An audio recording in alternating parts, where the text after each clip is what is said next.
नमस्कार, मी विलास बडे। यूथ कोर्टचा आपला प्रवास आलाय सोलापूर जिल्ह्यामध्ये। सोलापूर हे शहर खरं तर राजकीय दृष्ट्या अत्यंत संवेदनशील शहर म्हणून ओळखलं जातं। या शहरानं महाराष्ट्राला दिग्गज नेते दिले, पण आता गेल्या काही वर्षांमध्ये या शहराचं राजकारण पूर्णपणे बदलून गेलंय। खरं तर काँग्रेस राष्ट्रवादीचा हा बालेकिल्ला, पण या बालेकिल्ल्याला भाजप शिवसेनेनं सुरुंग लावलाय। जे राजकारण बदललंय त्या बदलत्या राजकारणात इथल्या तरुणांचं नेमकं मत काय आहे जाणून घेण्यासाठी आपण हे यूथ कोर्ट आज सोलापुरात भरवतोय।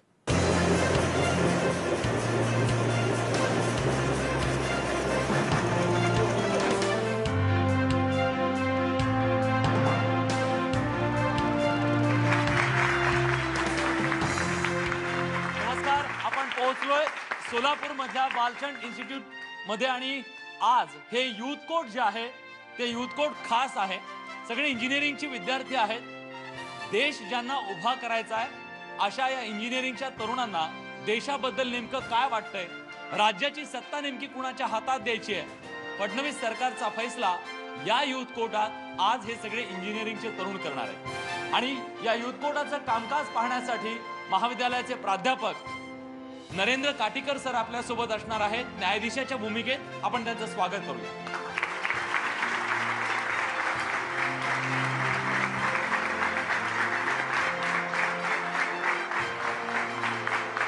फडणवीस सरकारची 5 वर्ष, या 5 वर्षात सरकारनं कामं केली का केली नाही, त्यांच्या कारभाराबद्दल जनता समाधानी आहे की नाही याचा फैसला निवडणुकीत होईल। पण आज या बाजूला सत्ताधाऱ्यांच्या बाजूने भूमिका मांडण्यासाठी हे सगळे तरुण बसलेत, तर या बाजूला विरोधकांची बाजू मांडणारे हे सगळे तरुण आहेत। सुरुवातीला विरोधकांकडे जाऊया। तुम्हाला असं का वाटतं की फडणवीस सरकारला आता संधी नको? माझा सर असा आरोप आहे की ज्यावेळेस 2014ला इलेक्शन होतं त्यावेळेस फडणवीस साहेबांनी सांगितलं होतं की मी महाराष्ट्रातल्या तरुणांना 1 कोटी रोजगार निर्माण करेन, परंतु आता अशी परिस्थिती आहे सर की महाराष्ट्रातल्या 2 कोटी युवकांच्या नोकरी गेलेली आहे आणि इथून तर अशी परिस्थिती आहे की लोकांना रोजगारच मिळणार नाही, अशी परिस्थिती सध्याला त्यांच्यामुळे आलेली आहे। सर, आश्वासन पूर्ण झालं असं म्हणता येत नाही, कारण की पूर्ण जागतिक स्तरावर मंदी आहे। त्याच्यामुळे फक्त भारतातच रोजगाराचा हे प्रयत्न नाही। त्यांनी जी आकडेवारी सांगितली आहे त्या आकडेवारी अनुसार आपण निष्कर्ष काढू शकत नाही ना, खरंच 2 कोटी रोजगार गेलेत का? कारण की या चालू स्थितीला जी startup India, make in Maharashtra, magnetic Maharashtra आद्यदित वेगवेगळ्या योजना ज्या आणल्यात ना, त्या योजना सरकारने तरुणांना चान्स देण्यासाठी आणलेल्या आहेत। त्याच्यामुळे मला वाटतंय की आत्ता जी परिस्थिती आहे अजून 1-2 वर्षांनी ती पूर्णपणे बदलल व जास्तीत जास्त युवकांना रोजगार मिळतील। बरं, उदाहरण द्यायचं राहिलं तर आमच्याच कॉलेजचं सांगतो, मागच्या वर्षी जवळजवळ 70 ते 80% मुलांची प्लेसमेंट झाली, तर हे तरी म्हणतात की बेरोजगारी आहे म्हणून। झाली आहे 70 ते 80% मुलांची प्लेसमेंट झाली आहे? हात वर करा, किती जणांचं म्हणणं आहे झालंय म्हणून? ठीक आहे, यांचं असं म्हणणं आहे की 70 ते 80% प्लेसमेंट या कॉलेजमधून झालेला आहे। जर प्लेसमेंट झाला असेल तर मग तुमच्या आरोपात तथ्य काय? सर, माझा प्रश्न त्यांनी नेमका ऐकून घेतला नाही की असं आहे की सध्याला मंदी आहे हे निश्चित आहे, परंतु पुणे ठिकाणी, नाशिक, पुणे आणि औरंगाबाद ठिकाणी अनेक कंपनीला कुलूप लावत आहेत, तरी बी राज्याचे मुख्यमंत्री जनादेश त्यांची यात्रा सुरू आहे, त्या यात्रेत व्यस्त आहेत। माझं असं मत आहे की तुम्ही प्रश्न सोडू नका, त्याच्याबद्दल तुमच्या आत्मीयता दावा, प्रश्नाची सोडवणूक करा, असं आमचं मत आहे, बाकी काय नाही। ठीक आहे, आत्मीयता नाहीये या सरकारला असं त्यांचं म्हणणं आहे। सध्याच्या मंदीच्या काळामध्ये आरबीआयने जे रेपो रेट कमी केले ते रेपो रेट लागू होईपर्यंत तो वाट तर बघायला पाहिजे ना, लगेच का निर्णय येणार नाही। तर रेपो रेट कमी झाले, प्लस सरकार पण आता रिअल इंटरेस्ट रेट, त्याच्यामुळे रिअल इंटरेस्ट रेटवरती पण इफेक्ट झाला, त्यामुळे जर का ते इफेक्ट होईपर्यंत थोडी वाट बघितली पाहिजे, थोडा वेळ द्यायला पाहिजे, सरकार निर्णय घेते। तुम्हाला काय वाटतंय? आत्ताच म्हणजे जवळजवळ 1-2 आठवड्याखाली सांगली, कोल्हापूर इथे महापूर आला, तिथे खूप नुकसान झालं, वित्तहानी झाली, जीवितहानी झाली, त्यासाठी केंद्राकडून निधी आलेला आहे। थोडा वेळ लागेल, वेळ तर सगळ्या गोष्टींनाच लागतो। बरं, अजून वेळ द्यायला हवा। आम्ही पहिल्यांदाच त्यांना 5 वर्षाचा कालावधी दिला होता. त्या 5 वर्षाच्या कालावधीत त्यांनी विकासाची कामं करू शकले नाहीत, म्हणून आता त्यांनी ती जी यात्रा काढत आहेत भाजप सरकारवाले. जर त्यांनी विकास केला असता तर त्यांची विकास यात्रा झाली असती, जनादेश यात्रा झाली नसती. तर या विरोधात शिवस्वराज्य यात्रा राष्ट्रवादी काँग्रेसतर्फे जी आहे त्यांचं काय एम आहे की शिवाजी महाराजांची ही सत्ता आहे आणि 18 पगड जातींना घेऊन आपण सोबत चालू, हे त्यांची विचारधारा आहे. इथं सगळे जातीचं राजकारण भाजप सरकार वगैरे करत आहे. जशा प्रकारे आधीच्या सरकारला आपण एवढा जास्त वेळ दिला, म्हणजे आधीपासूनच आपल्याकडे काँग्रेस सरकार होतं, मग आता यांना फक्त 5 वर्ष झालेत, मग अजून थोडं 5 वर्ष त्यांना देऊ असं मला वाटतं. म्हणजे थोडासा कालावधी त्यांना दिला की ते विकासाची कामे करतील. म्हणजे आधीचे काम त्यांनी करून ठेवलं, जे अडकून ठेवलं ते तरी स्वच्छ करावं लागेल ना. स्वच्छता म्हणजे स्वच्छता मोहीम, हो असं म्हणू शकतो आपण. म्हणजे कसं की जे त्यांनी अडकून वगैरे ठेवलेलं असेल, जे काय नुकसान वगैरे झालं असेल त्याच्यामध्ये, विकासाची कामे वगैरे थांबली असेल, ते तरी त्यांना असं म्हणजे कंप्लीट तरी करू दे ना, मग त्याच्यानंतर होईल असं. ठीक आहे. ते म्हणतात की 15 वर्ष सत्ता दिली तेव्हा जे वाटोळ केलंय ते आधी निस्तरू दे, त्याला 5 वर्ष नाही आणखी थोडा वेळ पाहिजे. सर, त्या मित्रांनो जो आरोप केला तो अत्यंत चुकीचा आहे. मला असं म्हणायचं आहे की 5 वर्षामध्ये थोडा तर क्रायटेरिया पाहिजे विकासाचा. कुठल्याही प्रकारची स्केल नाही, क्रायटेरिया नाही, विकास विजन नाही. उगाच काय तर सध्याला देवेंद्र फडणवीस यांच्या बोलण्याचा स्पीड हा 4G आहे, पण त्यांचा सर्वंट डाऊन आहे. त्याच्यामुळे त्यांनी नाही कितीही बोललं, काही केलं तर त्यांच्या हातून महाराष्ट्राचा विकास होणं शक्य नाही.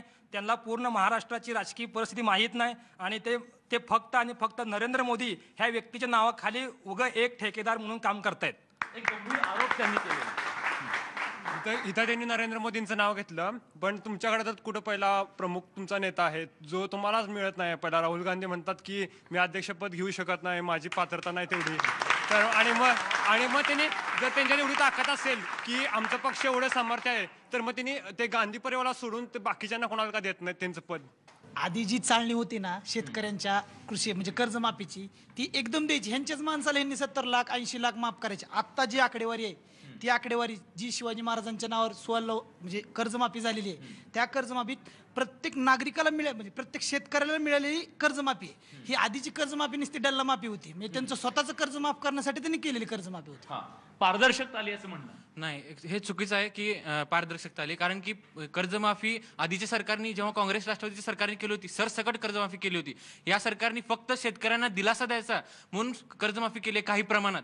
बरं, काय चुकलं असं वाटतं ह्या सरकारचं? शेतकऱ्यांच्या मालाला जेव्हा भाव मिळत नव्हता तेव्हा त्यांचं दुष्काळाचा काळ होता, तेव्हा त्यांना सरसकट कर्जमाफी द्यायला हवी होती, जी दिली नाही त्यांनी.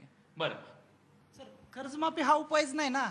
दरवर्षी जर कर्जमाफी देणार असेल तर आपण शेतकऱ्याला स्वावलंबी कसं बनवायचं? त्याच्यामुळे आमचं जे सरकार आहे ते सरकार जास्तीत जास्त शेतकऱ्याला स्वतः स्वावलंबी बनवण्यासाठी, कर्जमाफीची वेळ त्याच्यावर येणार नाही ह्यासाठी सरकार प्रयत्न करतं आणि त्यासाठी भरपूर योजना केलेल्या आहेत. ठीक आहे. एक येतो तुमच्याकडे. सर, कर्जमाफीचं त्यांनी बोलत आहेत, पण असं आहे ना, सगळ्या शेतकऱ्यांना कर्जमाफीची गरज नाही असं मला वाटतं. काय काय हे धनाढ्य आहेत शेतकरी, पण त्यांनी पण त्यांच्या जमिनी मोठ्या मोठ्या आहेत, त्याचं नुकसान झालं असं त्यांनी दाखवून काय काय वेळा नाही त्यांना पण लोकांना मिळत आहे कर्जमाफ. पण हे योग्य नाही. पण ते आता कसं केलं, अल्प भूधारक जे आहेत ज्यांच्या खूप नुकसान झालंय त्यांना देणं महत्वाचं आहे. असं मी म्हणत नाही की देणं नाही हे महत्वाचं, पण या लोकांना मिळालं ना, त्यामुळे ते जे धनाढ्य शेतकरी आहेत ते वर्गाला की नाही, त्यामुळे त्यांना विरोध भावना निर्माण झाल्या सरकारबद्दल. आता जो MSP दर जो वाढवला 1.5% तो पण लागू झाला. प्लस 2 फरवरी 2018 रोजी कुसुम स्कीम ही लागू झाली, ज्याच्यामध्ये जे जमिनी आहे ज्याच्यावरती काही पीक उगवू शकत नाही त्याच्यावरती सोलर प्रोजेक्ट चालवून त्याच्यामधनं शेतकऱ्यांना भाडं त्या जमिनीचं देत गेले ते.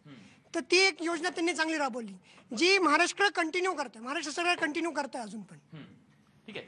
अशा काही योजना आहेत, त्या योजना सर्वसामान्यांपर्यंत पोहोचवण्याचा प्रयत्न सरकारनं केला असं त्यांचं म्हणणं आहे. पटतंय तुम्हाला? योजना करते आहेत, त्या सरकारचं काम कसं चालू आहे? सकाळी उठणे, नवीन योजना करणे, परत दुसऱ्या दिवशी उठणे, नवीन योजना करणे. पण जो रेग्युलर युजर आहे, खरंच बाबा आपल्या योजनाचा युजरपर्यंत पोहोचतोय का ते याची पडताळणीच करत नाहीत. फक्त अमाऊंट सांगतात हे निधी दिली, हे योजना केल्या, पण तो जो खरा युजर आहे त्याच्यापर्यंत पोहोचतात का याची ते पडताळणी करत नाहीत. सर, मुद्दा असा आहे की आता सगळ्यांनी सांगितले कर्जमाफी झालेली आहे. मी तुम्हाला एक उदाहरण देतो. ज्यावेळेस सत्ताधारी पक्षातले पक्षप्रमुख उद्धव ठाकरे ज्यावेळेस जालन्याला सभेला गेलते त्यावेळेस त्यांनी एका शेतकऱ्याला विचारलं की तुमची कर्जमाफी झाली आहे का? तो शेतकरी उद्धव ठाकरे समोर म्हणला की मला कर्जमाफी झाली नाही. आणि आमच्या सोलापूर जिल्ह्याचे सुपुत्र आणि सहकार मंत्री सुभाष देशमुख यांनी सांगितलं की त्या शेतकऱ्याला कर्जमाफी झालेली आहे. जर सत्ताधारी पक्षालाच माहित नाही की कोणत्या शेतकऱ्याची कर्जमाफी झालेली आहे, नेमकी मग सांगावं कोणाची कर्जमाफी झाली, शेतकरी झाली का पुढाऱ्यांची झाली, याचं उत्तर आम्हाला पाहिजे सर. आणि हा जो सवाल आहे, सरकारने योजना खूप आणल्या पण त्या योजनांची अंमलबजावणी खरंच झालीये का, हा सवाल जो आहे तो विरोधी पक्षांकडून उपस्थित केला जातोय. सरकारचं त्याचं उत्तर काय आहे ते आपण ब्रेक नंतर जाणून घेणार आहोत. कुठे जाऊ नका, पहा फक्त न्यूज 18 लोकमत. स्वागत, तुम्ही पाहत आहे न्यूज 18 लोकमतचा खणखणी शो युथ कोर्ट. ब्रेक पूर्वी अनेक आरोप सत्ताधाऱ्यांवर करण्यात आले. जर हे सरकार केवळ योजना आखणार आहे असा आरोप विरोधी करत असतील तर मग त्याला उत्तर काय द्यायचं? आता जो कोल्हापुरात पूर आला महापूर आला तेव्हा फडणवीस आले दौऱ्याला, त्यावेळी चंद्रकांत दादा तेव्हा बाहेर पडले चंद्रकांत दादा पाटील. तर जेव्हा 3 दिवस जो पूर चाललेला पूर्ण, त्यावेळी चंद्रकांत दादा पाटील कुठं होते? म्हणजे डॉल्बी पुढं करायला नुसतं पुढं आणि बाकी जो लोकांना जेव्हा मदत करायला लागत होती तेव्हा कुठं होती सरकार? मग फडणवीसांनी काय केलं?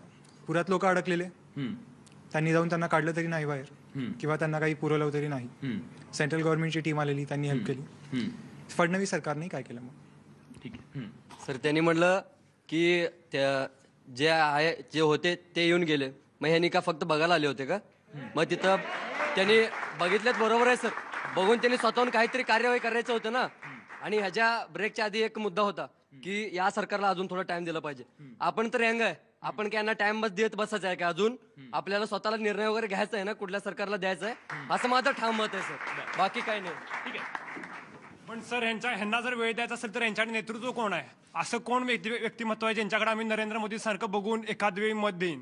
ठीक आहे, नेतृत्व कुठं आहे तुमच्याकडे? नेतृत्व नाही असं म्हणून चालत नाही. महाराष्ट्रात राष्ट्रवादी काँग्रेसचं नेतृत्व म्हणलं तर शरद पवार साहेब, अजित पवार साहेब स्वतः नेतृत्व म्हणून शिवस्वराज यात्रा, अमोल कोल्हे म्हणून स्वतः पुढे शिवस्वराज यात्रा चालवत आहेत.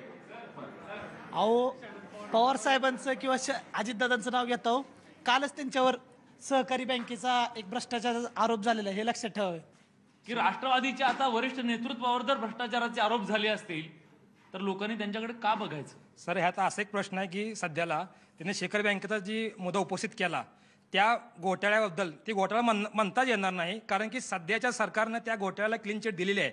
आपण त्याला घोटाळा म्हणू नका. पण कोर्टानं जर सांगितलं असेल की गुन्हे दाखल का करत नाही तुम्ही? कोर्टाने फक्त सांगितलं गुन्हे दाखल करा. सर, वस्तुस्थिती बाहेर येईल त्यावेळेस आपण ह्यावर बोलू, तेव्हाच बोला. फक्त एक आरोप करायचा म्हणून असं माझं म्हणणं बोलू नका. आणि शरद पवारचं जर बोलायचं असेल तर महाराष्ट्रामध्ये जन्मताच कोणी ताम्रपट घेऊन येत नाही जन्माला. सध्याला महाराष्ट्रामध्ये किंवा पश्चिम महाराष्ट्र असेल, मराठवाडा असेल, विदर्भ असेल आणि कोकण असेल, या भागातून पुरोगामी विचाराची कास असणारी लोक निश्चित उद्याच राष्ट्रवादी काँग्रेसमध्ये येतील. आणि ही लोक शेतकरी असेल, कामगार असेल, दलित असेल, वंचित असेल, यांच्या नेतृत्वाच्या माध्यमातून महाराष्ट्रामध्ये राष्ट्रवादी काँग्रेसच्या पक्षासह भगवा जे ह्यांची बापजाती आहे, भगवा हे म्हणतो भगवा आमचा आहे. भगवा हा कोणाचा नाही, भगवा हा शौर्याचा, भगवा हा त्यागाचा, भगवा हा सर्व धर्माचा आहे. जे काँग्रेस सरकारला 70 वर्षात जमलं नाही ते मोदी सरकारनं करून दाखवलं. कलम 370 आणि कलम 335 रद्द केलेला आहे. आणि हे तर फक्त ट्रेलर आहे, अजून पिक्चर चालू होणार आहे, महाराष्ट्रात ही दाखवून जाईल.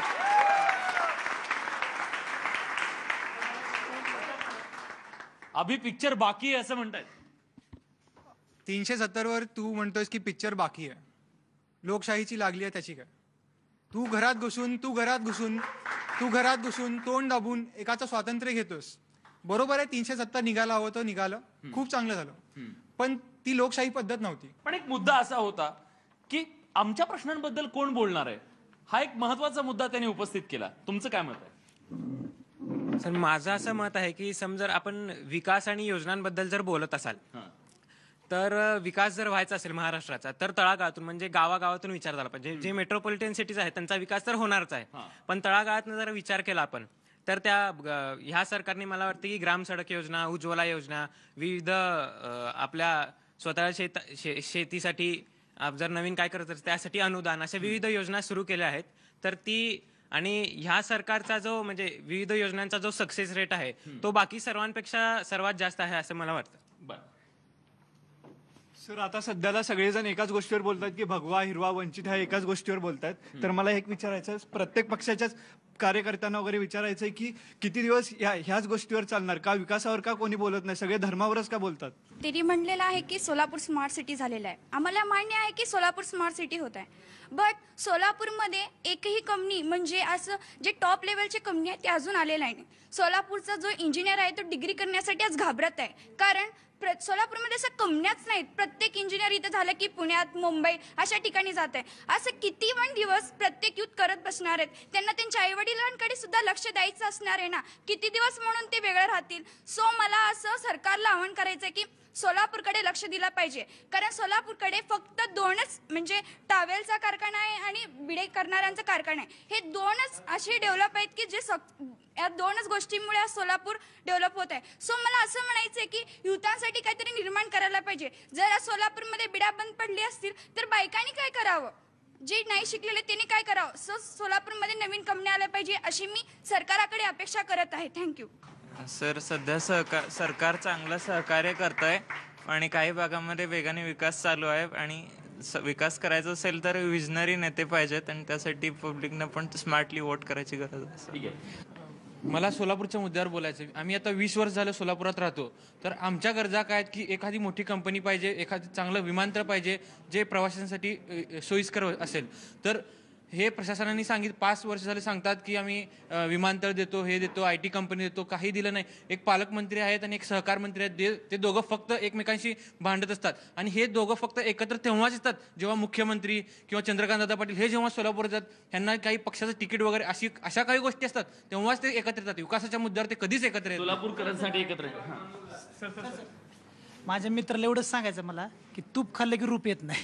त्याच्यामुळे पुढच्या 5 वर्ष अजून 5 वर्ष बघा, मग फ्लाईट पण दिसेल आणि IT कंपनी पण दिसेल सोलापूर. अशा इंजिनियर्सची आपल्या देशाबद्दल आपल्या राज्याबद्दल नेमकी मतं काय आहेत हे आज या युथ कोर्टच्या माध्यमातून या सगळ्या तरुणांनी मांडलेली आहेत.